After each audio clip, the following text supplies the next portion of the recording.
Bismillah wa salatu wa salam ala rasulillah.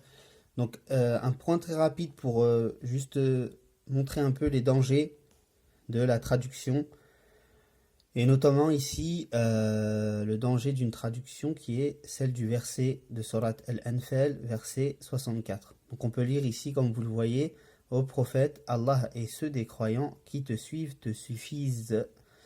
Or, il a été mentionné par les savants de la langue arabe que dans ce verset que vous pouvez lire plus haut, Ya ayyuhan nabi, hasbukallahu wa man ittaba'aka minal mu'minin.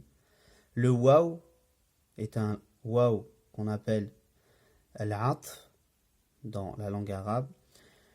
Et du coup, il fait revenir le men qui est juste après au damir qui est ka, hasbuka. Donc en fait, comme vous pouvez le voir ici, je l'ai mentionné, donc on voit que le men qui est là revient au damir qui est là, ka. Or, pour faire cette traduction qui est ici présente, ils se sont basés sur le fait que le men ici retourne à Allah. Or ça, c'est une erreur dans le sens, car dans tous les versets qui sont venus dans le Coran, hasbuka ou hasb a toujours mentionné Allah seul. Et or, on voit bien ici que dans le verset, il est mentionné que Allah et les croyants suffisent au prophète. Or, la traduction exacte, comme l'a mentionné Ibn al-Qayyim dans Zad al-Ma'ad, qui est présent ici, voilà, on peut voir dans l'explication de Ibn al-Qayyim que le kaf, le man ici retourne au kaf, et donc que la traduction exacte du verset et le sens exact du verset est ô prophète, Allah te suffit et il suffit à ceux des croyants qui te suivent,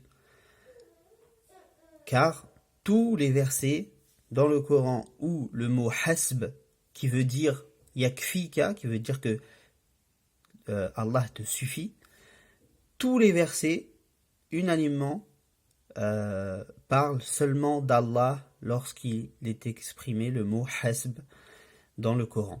Donc voilà, c'était une petite clarification. Donc si vous voyez dans vos Corans cette traduction n'est pas correcte vis-à-vis de la grammaire et vis-à-vis du sens des versets du Coran.